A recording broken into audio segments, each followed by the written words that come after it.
冰淇淋也希望江小宁可以每一分每秒都开心。你好，我们就要1瓶酒，麻烦。没关系，微醺而已，我可以喝一点。那你只能喝一点点哦，剩下的给我。好。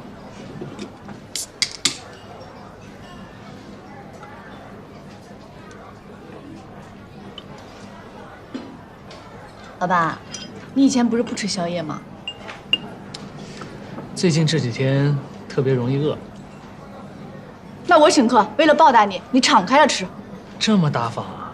这家店特别好吃，我以前打工的时候最开心的就是每个月发完工资来这里敞开了吃。这家店阿姨手艺特别好，绝对不输给米其林。啊，虽然我也没吃过米其林啊，但是这家店就是我心中的米其林，3星，啊不，5星。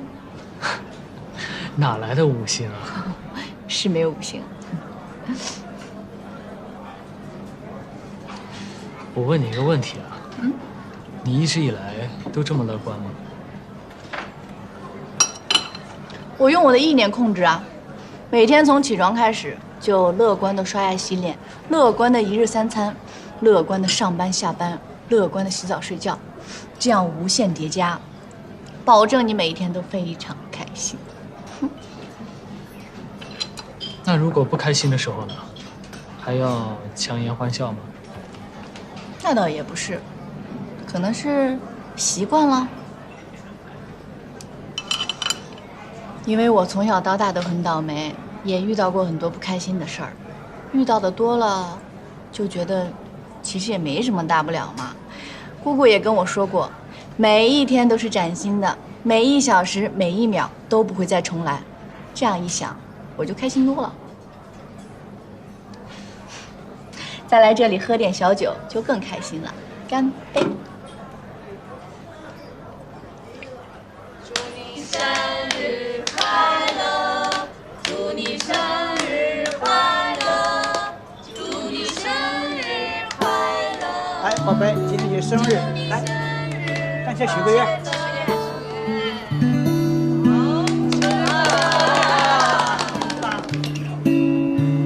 你的生日也快到了吧？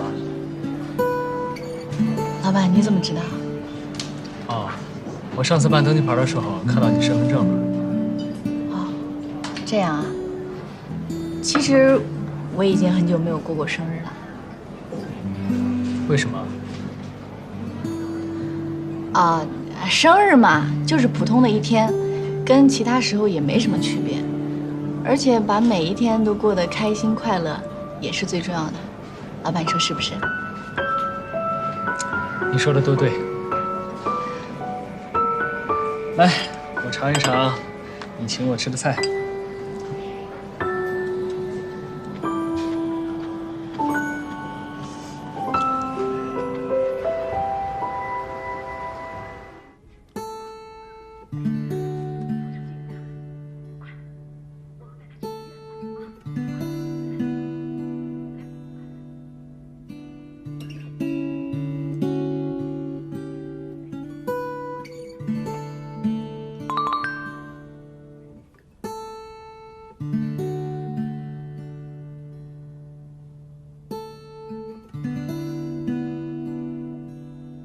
冰淇淋也希望江小宁可以每一分每秒都开心。